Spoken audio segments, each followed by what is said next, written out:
Veteran BBC broadcaster Sir Terry Wogan has died aged 77, after a short illness, his family has confirmed. In a statement, they said, Sir Terry Wogan died today after a short but brave battle with cancer. He passed away surrounded by his family. While we understand he will be missed by many, the family ask that their privacy is respected at this time. BBC Director General Tony Hall said, Terry truly was a national treasure. Sir Terry leaves wife Lady Helen and their 3 children. The couple also had a daughter who died in infancy. Limerick-born Sir Terry had a 50-year career on radio and television, including presenting Wake Up to Wogan on BBC Radio 2 and the Wogan Chet Show on BBC One. He was also the voice of Eurovision in the UK for many years and had been involved in the Children in Need appeal since it began in 1980. BBC Radio 2 controller Bob Shenies said he was one of the greatest and most popular radio hosts this country has ever heard, adding, his millions of listeners adored him, as did his whole Radio 2 family. We will miss him enormously and our thoughts at this very sad time are with Helen and all the family. Lord Hall said, Terry truly was a national treasure. Today we've lost a wonderful friend. He was a lovely man and our thoughts are with his wife and family. For 50 years Sir Terry graced our screens and airwaves. His warmth, wit, and geniality meant that for millions he was a part of the family. Sir Terry originally went into banking after college before switching careers to join Ireland's national radio Éireann as a newsreader and announcer. He moved into light entertainment, as a DJ and host of TV quiz and variety shows in Ireland, before joining the BBC, where he would stay for the rest of his career. He presented The Breakfast Show from 1972 to 1984, as The Terry Wogan Show, and then from 1993 to 2009 as Wake Up to Wogan. He built up a firm fanbase, dubbing his audience the Togs, or Terry's old geezers and gals. When he broadcast at breakfast for the final time, he told listeners, the years together with you have not only been a pleasure but a privilege. You have allowed me to share your lives with you. When you tell me how important I have been in your lives, it's very moving. You have been every bit as important in mine. Ken Bruce said, the voice which has been with us all our lives, in many cases, is no longer there. He was part of the fabric of our lives in so many ways.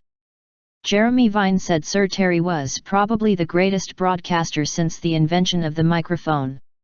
He lived for the red light and the sense that there was a listener at the end of the microphone. He only ever spoke to one person, because the greatest radio is intimate. Graham Norton, who took over as Eurovision commentator from Sir Terry, said on Twitter, he made it seem effortless and for a young boy in Ireland he made it seem possible. Rip Sir Terry Wogan. Current breakfast show host Chris Evans wrote, we are all so terribly sad upon hearing of the passing of Terry. I can't put into words how the whole Radio 2 family is feeling. Tony Blackburn said, he was part of our lives, a real radio legend. He loved what he was doing and he gave an enormous amount of pleasure.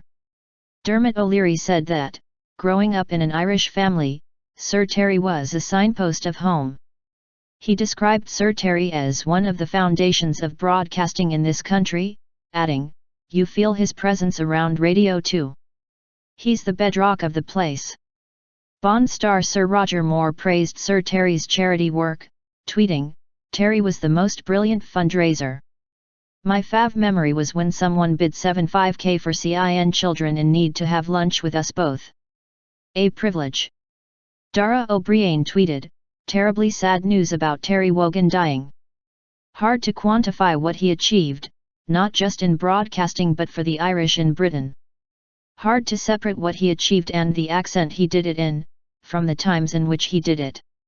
And opened to the door to all who followed. Tess Daly, who presented Children in Need alongside Sir Terry, said, so sad at the news Sir Terry has passed away. He was the funniest, kindest man, it was a huge privilege to work with him and a joy to know him. Prime Minister David Cameron wrote on Twitter, my thoughts are with Terry Wogan's family.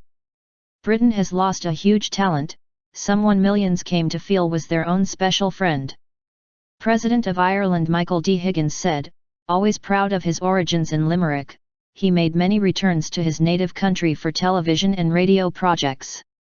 His rise to the top of radio listenership in the United Kingdom was a great tribute to his breadth of knowledge and in particular his unique, very personal sense of humour. BBC radio director Helen Bowden said, "He was an extraordinary broadcaster but also incredibly good fun, and will be sorely missed." Sir Terry made his BBC debut on the Light programme, now Radio 2, and in 1969 was asked to stand in for Jimmy Young on the mid-morning show, which led to a regular afternoon slot. He took over the breakfast show on Radio 2 in 1972 and was an immediate hit. Sir Terry first covered Eurovision for television in 1973 and from 1980 to 2008, he provided the commentary every year for the BBC. His chat show, Wogan, ran from 1982 to 1992, eventually being broadcast 3 times a week. During that time, he also hosted quiz show Blankety Blank. Sir Terry anchored the Children in Need appeal from when it was first broadcast, continuing to host it after retiring from regular broadcasting. Stevie Spring, chairman of Children in Need, said, "Most people know him as the face of Children in Need, but he's the heart of the charity and has been for 35 years. In 1992 he returned to the Radio 2 breakfast show, after a break of 9 years. He announced his retirement in September 2009, making his final regular appearance 3 months later. From February 2010, he hosted a live show on Sunday mornings for the radio station.